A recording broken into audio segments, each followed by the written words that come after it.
मूळ व्याजचा प्रॉब्लेम आहे।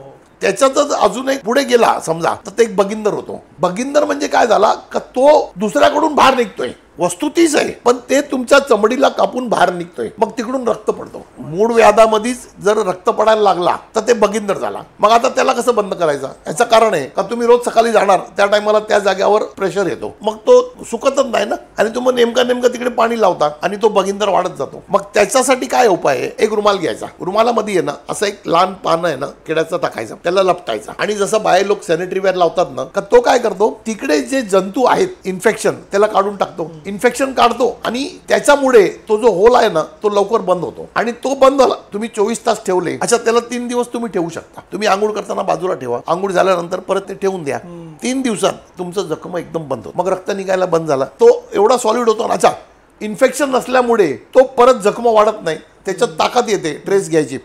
तुम्ही बसताना जो प्रेशर येतो ना ते कसाला तुटतो? कारण तिकडे इन्फेक्शन आहे, ह्याच्याने इन्फेक्शन निघाला म्हणजे ते तुटत नाही आणि त्याच्यामुळे ते बंद होतो।